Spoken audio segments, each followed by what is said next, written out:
What's up, guys? The Interior Bottom Table Tyrants, and we want to talk to you today about Eat the Reich, the RPG by Rowan Rook and Deckard. We had a lot of fun playing it, but we have our pros and cons. Mine from the GM side, from running it, and his from a player side. So we want to talk about that today: what you liked, what you didn't like, so that the players and GMs can see if they think Eat the Reich is for them. Let's do pros first. And so the first pro I have is just the idea of this superhuman vampires had the kind of theme of just this like Suicide Squad going after this dictator. It very much feels like Inglorious Bastards. It very much feels like a lot of those movies, any Tarantino movie that you want to throw in. It's vampires. That bloody, yeah, and also your vampires. So I love that aspect of it. It uses a D6 rolling method, but it scores and tallies pretty much the same way as the D10s work in Spire and Heart, which is made by the same person. So it's pretty much a D6 version of the Spire and Heart system. But there are, I guess we'll talk about in the cons section about how they kind of twisted it to make it different. And I see how they were trying to make it different, but it didn't quite work out.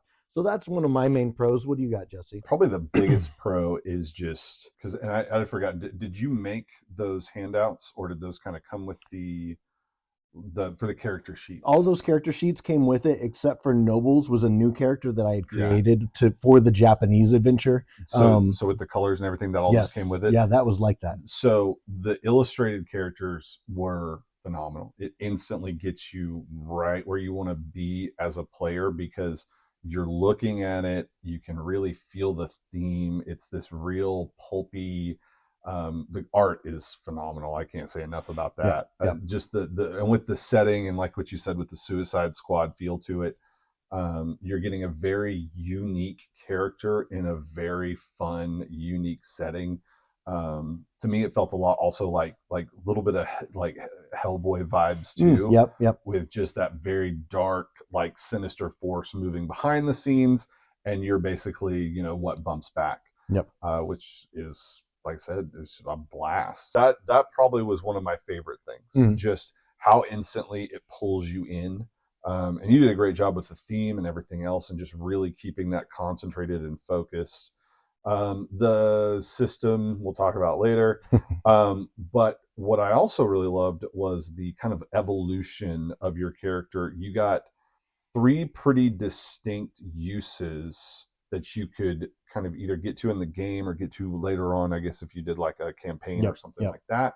But I very much feel that this is a really, really fun one shot, in my opinion. I think this is one of those, like, you do one shot, you go all in, and you just have a blast with it. And you could feel that. It was very, like I said, I just can't get over the thematics. That alone was just worth it for me. But the abilities that you get with each character, I felt were very unique. I didn't feel like I was too good at anything or too bad at anything, which is always nice. But I could certainly tell where my character had drawbacks. Running an old man Nosferatu vampire dog is fantastic. I definitely enjoyed the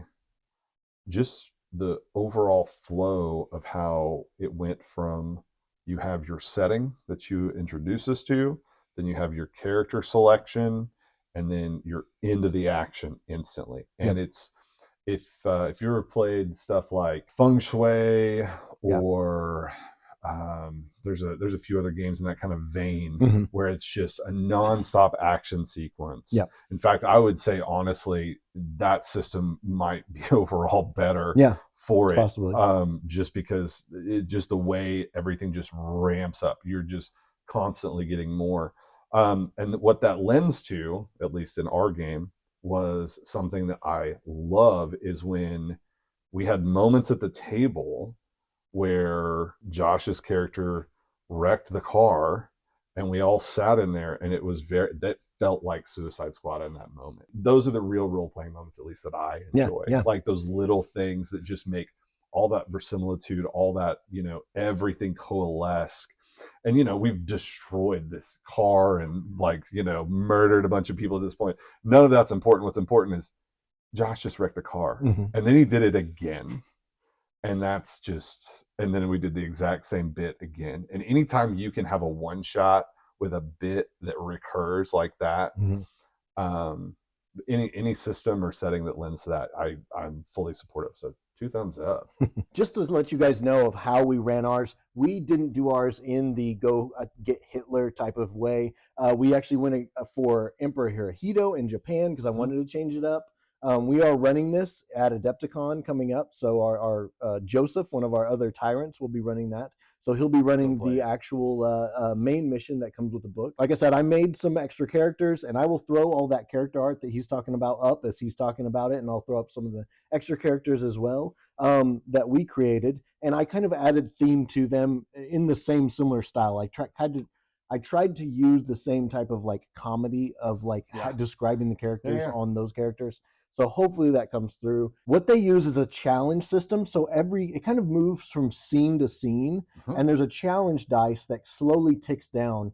And once they've gotten it to 0, they've completed the scene, I guess is the best way to put it. Yeah. So until then, they're getting bombarded with enemies. Enemies are going to just keep showing up until they finish the scene and complete the scene. So they didn't really have a whole lot of problem with that because they were just massacring and murdering everywhere, which is what the game is looking for you to do. Yep. And I feel like you guys did take some injuries. I know Noble's like foot got cut off by the end of the game and stuff like that.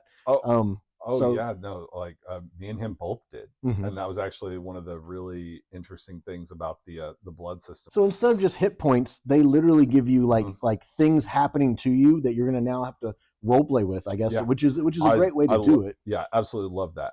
I'd forgotten about that. Yeah, because instead of just you get shot and you lose 5 HP, which. Yeah. Well, that's what I started doing in the D&D games with the crit roll dice. Is if somebody gets crit on, they have to roll on a dice to determine what body part you're now like could be really injured. Damage. Because if you get hit in the head with a hammer, turns out concussions are a thing. And for vampires too. If for instance, you were to try to dive your giant flying Nosferatu vampire bat dog into the front of a car to eat some people because they looked tasty and they were making noise, interrupting your musical listenings. Yes. Sometimes bad things should happen to you, which is how I lost the use of my leg for a little bit of time. But it made us do things to fix that, which once again, now we're to time resource management, which I'm a big fan of games that don't interrupt the flow of the story, but also make you really pay attention to that. And it also makes your failures fun too, like the throwing of the motorcycle or the noble's fluttering thing that never went wrong until it did. And I guess the same thing with the research management of you're using blood powers to fuel your abilities, but also to heal yourself as you're running into damage. So you're kind of like, well, I'll give you 3 blood after this scene for mop up, but you're gonna have to use 2 of them to fix your foot, and the other one hopefully next scene you can use, stuff like that. So there is some good research management in the blood section of just kind of how you're using your powers and things like that. So that was also good. I was going to ask because I wasn't sure, was the cutscene, was that a steal from Shadowrun, or was that also no that's part of the game where you're saying we can go back and that was in there. That is fantastic. Well, I guess let's talk about the negatives on it, and then we can kind of come back to the ratings of it. I like this game, but there was issues. This is what I'd say. They tried to do a thing where the players roll their dice, and then depending on the successes they get, they tell you what they did. They tell you, the GM, what they did. They don't ask and say, here's what I want to do. They tell you what they want to do. Is the kind of the way it's proposed and in the rule book.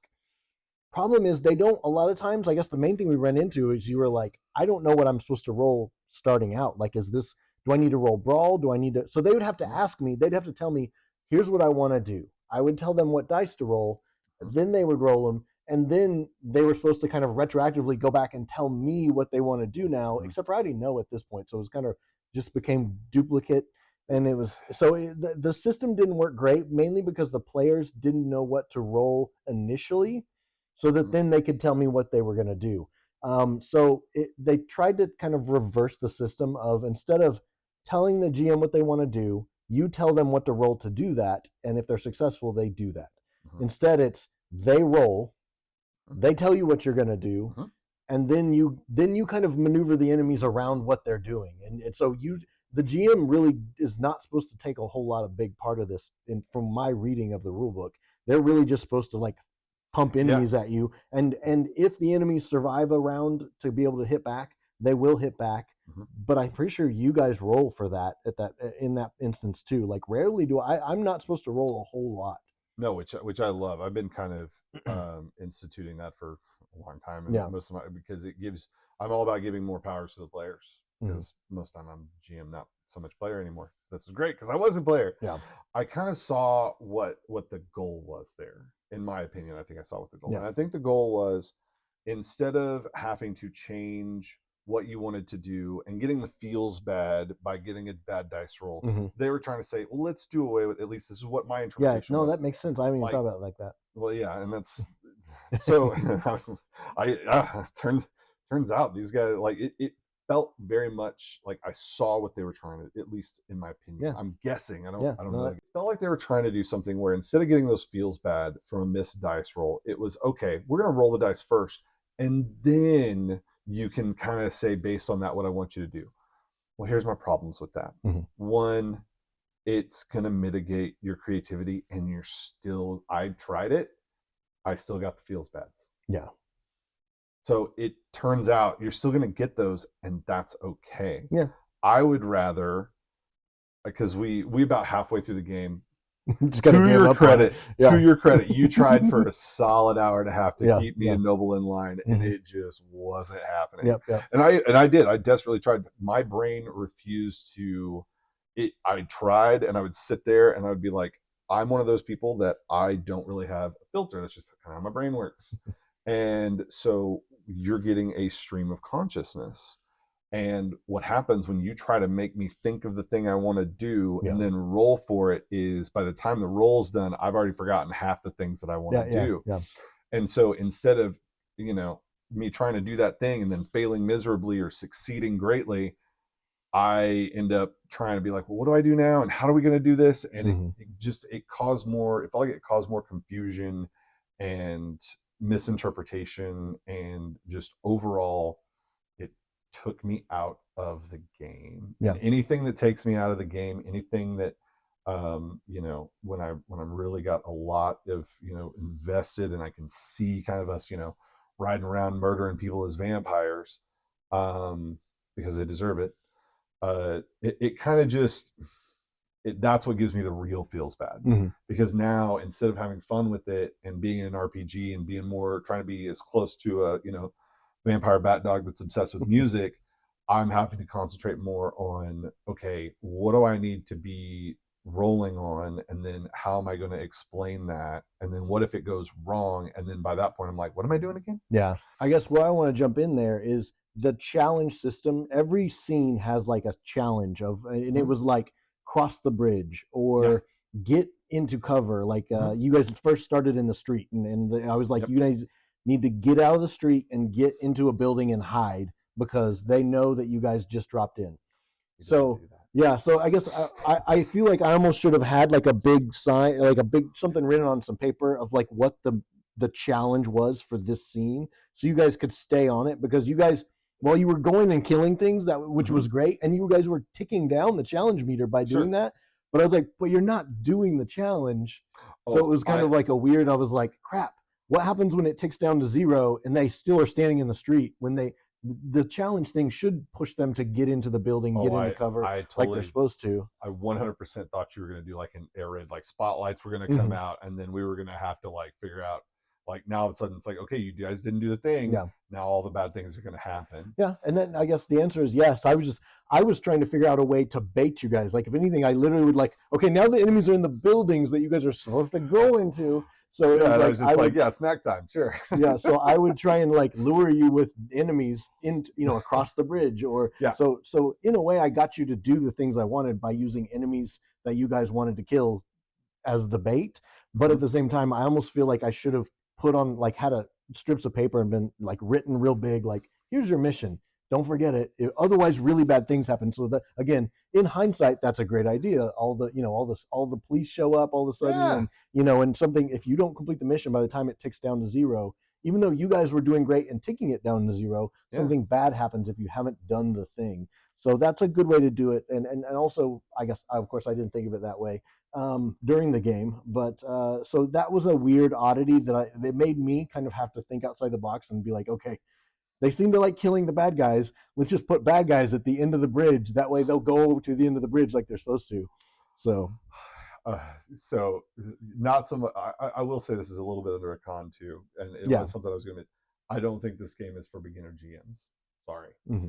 And the reason I say that is because of that challenge rating you're just mentioning there, because you are going to have to get creative. Yeah.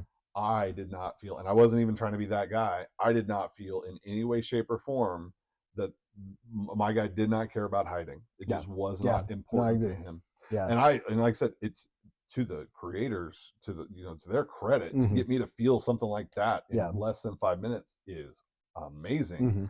But to then create a challenge that's going to completely go against what my nature is. Now you got to get a little more creative, and you did. I think you did a great job, like luring us in. We kept you moving, but it just had to change the game of like, okay, we're not going stealth mode. Yeah, we're going so instead of stealth mode, full attack mode from the second you hit the ground. Yeah, I would definitely, I would, if I was GMing this, I would definitely, that first scene, probably just let it be a bloodbath. Yeah, just let them. Just let them go nuts. Let them be Suicide Squad. Let them show up and kill everybody. Even if you do like a 0.5 like scene, just get them on the streets. The toys that they give you in the characters, they're gonna want to use them. Yeah, I wanted to use them. Yeah. Everybody wanted to use them. Noble wanted to use his. Josh wanted to use his.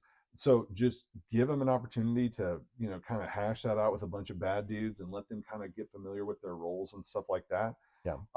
Because I don't think the challenge, sometimes it felt a little arbitrary. It felt like instead of us kind of advancing the story, it felt like we were trying to get a number ticked down. Yep. Yeah, that's very true. And once again, I told you I'm not a big fan of that. But that's me. Yeah, that's me. Well, but you guys like cut through them so fast. Like when I threw like a big samurai mech warrior type guy at you, and you guys like cut him apart, pretty quickly. It was like I was expecting him to do better. And there's kind of an armor in the game where it's like, okay, to get one off, you have to do 3 successes, and the first 2 are negated by his armor before you can even hurt him. But they were rolling so well that they were getting 4, 5, 6 successes because they were comboing up and using their powers and doing all the stuff they're supposed to do. So they were shredding guys. So it's like even the like mini bosses I was throwing in their way, they were cutting apart, which was good. And I guess, but that brings me to my second point of this game is very much going from one combat to another. You're going from one challenge where you kill a bunch of bad guys to the next challenge where you kill a bunch of bad guys. And there's not a whole lot of, in the pre-written module, there's only one scene where you kind of get to interact and talk to the locals and it's actually like French partisans, and you can kind of like talk to them. We made it that there was some like Yakuza style pirates in a bar, and they kind of like didn't care about the government and were like, hey, we'll fight for whoever pays us the most. So like I gave them a small, like that was the one scene where they did some like role playing, talking to people, things like that, and not just ripping heads off and drinking, from the necks. So say, turns out Yakuza love awesome vampires. Yeah. This is very much a weird world where they've seen all of these things before, and they know of all the mythology of Japan and all these monsters. I guess the answer is I personally would like to have a little bit more up and down, from combat to social, to combat to social, to combat to social. Otherwise, you go up, up, up, up, up. You get to a point where you're ramped as high as you can get, and we definitely got there by the end of the game, to where you can't go any higher. We're as amped as you can get at the top of the combat. And so I like to kind of do that zigzag of like combat, social, and then that last combat really is a big combat that really pushes it up. There was only one of those, and I think the other like 5 or 6 scenes we did were all combat. So to me, it's at some point you kind of are like, okay, yeah, combat. But you guys, I guess, what helped is you guys had different powers. You were gaining powers as you leveled up. Yep. So your guy the one that could turn into like a blob or like a goat, a smoke or something? So for players that watch this, choose the Nosferatu vampire. And I'll tell you why. Clearly superior in all fronts, but mainly in the tagline that I didn't even read until I read everything else except the last sentence. One, it says that he just doesn't talk, which I'm a big, but it could be for his own reasons. And they were very specific in that, which I appreciated, because then poor Leland, he was like, Jesse, you're going to have to talk at some point. Yeah, to at least describe what you're doing. But I was like, but you have to admit, like Noble and Josh, we all kind of very quickly were like, they had these characters had distinct personalities, and even though I was playing mine one way, that character gave me enough that I could certainly push it to that extreme whether I wanted to. But the power that he's talking about is, after a while you get to choose. Or maybe you don't. If you suck, I guess you just don't get to do it. Maybe that could be the backlash of not getting that. Yeah, that's true. You get to choose between about 3 different powers, and you already have some other ones on the front that you just get instantly that are great, and especially because you have to use them in tandem with abilities that you are good at. Yeah, and I really loved that. But I saw one and it said, you can basically turn into, ooze, etc. And I was like, hey, yeah. I want to be able to turn into flubber, like for any given thing for X amount of blood. That's just going to make me better at, fitting into, small trucks so I can eat people quicker. And that's kind of how I used it until the very end when I got, really, really creative. But that's, that was our story. But what I will say is, like, those powers were, I felt, very unique, and the other two, while could be a lot of fun, those were not the options that I wanted.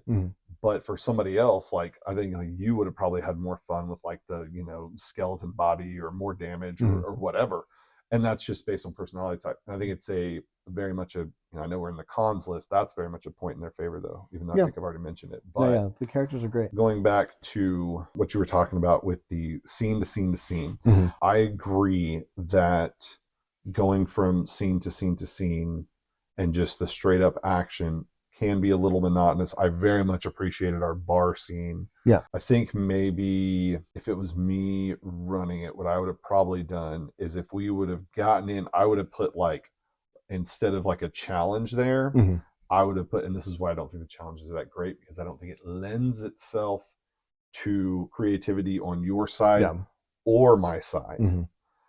Because, I'm not talking to the Yakuza guys, so that's all on, Noble and Josh. I went and, I murdered somebody while we were there just to, keep the peace, but that's a separate thing. But my point is, what you could have done instead is, if we would have made friends with the Yakuza guys, they supplied us with a truck, but maybe they get us like into the place.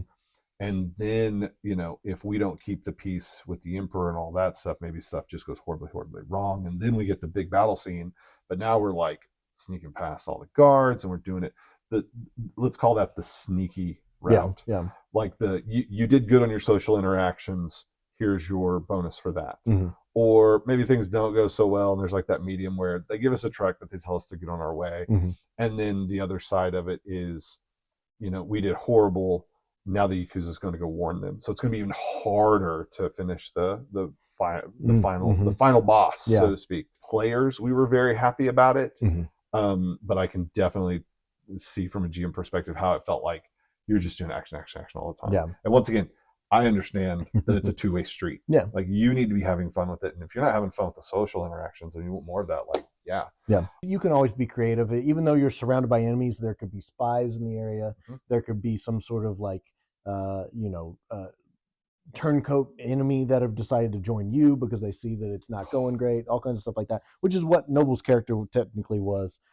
So there's a lot of opportunities. Again, you can always be creative and create new social situations to run into, just civilians trying to hide, type of situations where you might want to protect them from things, like if the enemy's coming at you, being extra explodey. Or eat them accidentally. Snacks be snacks. Snack time. So the answer is, you can always be creative and you can always do things to enhance that. But that was just kind of, as a GM, I felt like it was continually ramping up the tension. and I didn't have any more tension to give by the end of it. So the ending to me, again, I don't know if the players felt different about it, but to me the ending felt kind of anticlimactic because they got the Emperor, they got Emperor Hirohito, but he was just kind of like, there he is, get him, they got him, and it was like, okay, the end, guys. All right. I'm gonna tell you about our ending, and y'all can judge. Yeah. Since apparently people watch this now. Yeah. All right. So that was his version of the ending. Here's my version of the ending. We get to Emperor Hirohito, and I jellify and get thrown through there because it was just funny at that point to get through the door. To get through the door because it was all I was, and we were like, how big is that? So I got in there and I took what I thought was the Emperor because turns out these all cattle look like cattle, Yeah. Like that's where he's at. Yeah. And so I'm looking back there, I've got the guy. And I look back and I was like, this one, right? I was like, do you want me to, eat, because I don't talk. Basically, I'm giving the sign like, do you want me to eat him or what do we do? And they're, furiously trying to get into the door. And they finally make their way in. And then they're, the real Emperor arrives with the I forgot. The geisha, like yes, Japanese version of a vampire. Yes, like a floating head geisha, yes, which was great. I wish there would have been like 3 of them though. Yeah, that would have been true. That was my only qualm. Is I felt like there should have been at least one for each of us. No, that's true. Or maybe like one like head mistress, like big bad like spider vampire, and then her 2. Yeah. What I loved was, so I had this guy, and then another one that looks like his twin to me comes in. And I'm just like, what? And they're talking about stuff that I don't care about. And I'm trying to give it very much from my viewpoint. Yeah. But what ends up happening is I kind of like, just was like, all right, I give that person to Josh. And Josh's character then threatens that person unless the Emperor comes forward. And then he had been playing the babysitter was how we termed it. Was like he was like the real person in charge of me and Noble's activities. And so I gave him off to him, and then he just blasted him, just pop. And that's where I give major credit to you, because some GMs might have tried to stop that. Yeah. And that's a mistake, because we're at the end. It's now our story. Yeah. And we got to tell it. And the way we told it is we didn't end the war. We killed him. So the war continues. Which for me, I'm like, all right, okay. My character once again does not care. But Noble's character cared, and so gave me and him an extra role-playing opportunity. Yep. So for me, I thought it ended pretty well. I would have maybe, and that's what's funny, for me, I would have liked a little more combat where I go and fight like evil geishas. Yeah. That would have been fun.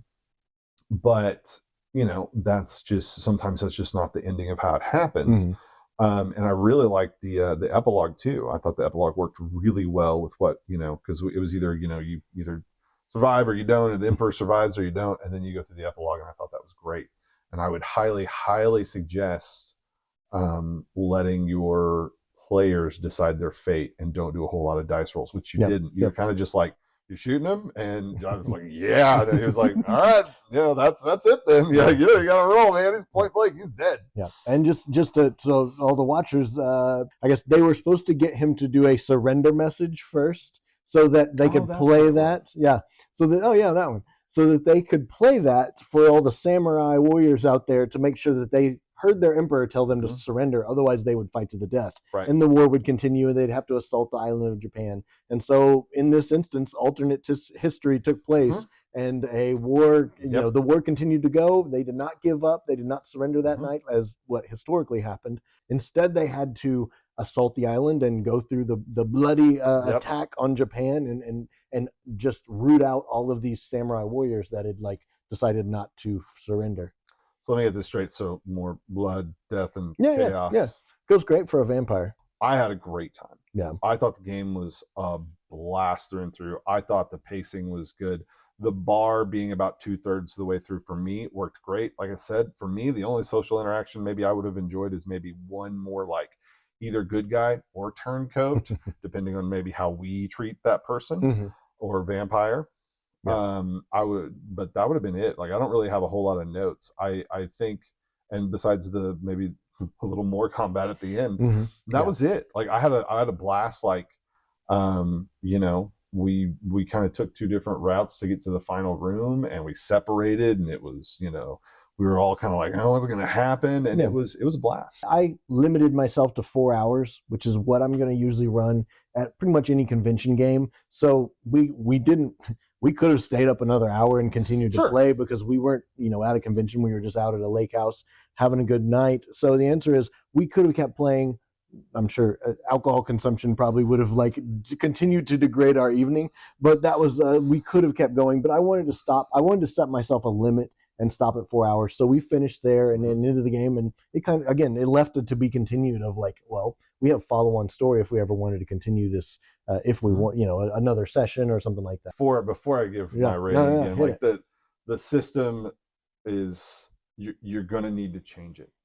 Probably, you're gonna modify it to what you want. You should very seriously, if you're a GM running this game, should very, very seriously consider either doing it the typical way, which is you say the thing that you want to do and then you roll dice to see if you succeed or fail, and then what happens on that. So that way the story, you know, if you're trying to leap from a tall building with a single bound, you figure out if you break your legs or not.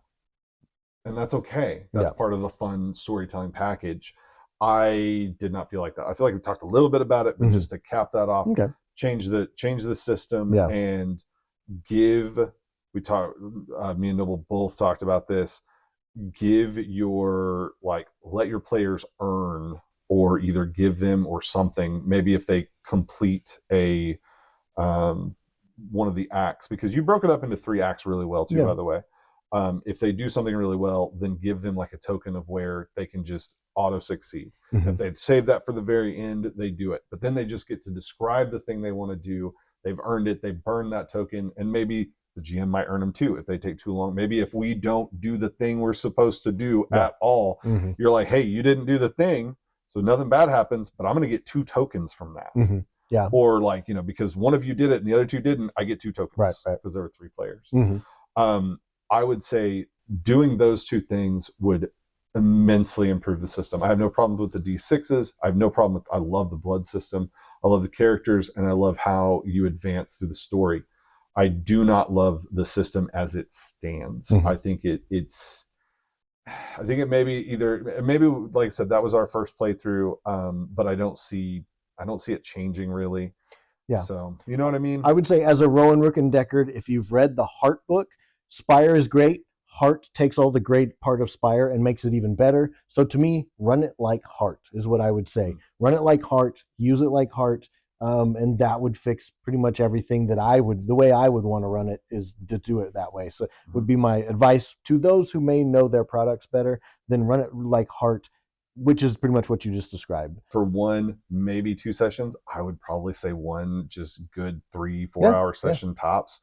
It's like really, really good stuff. You take the system, if you were to make some slight changes to the system, I would give it probably a 9 out of 10 just from thematics and just everything feeling so unique. If you put the system back in, it's probably about a 6, maybe a 7 tops, 6.5 out of 10. I love the game. I love the premise. It's a perfect convention or one-shot type of RPG. Perfect for that, which is what I run. So again, I guess to give it your out of 10, I guess, rating with this playthrough, the playthrough was a 6 out of 10.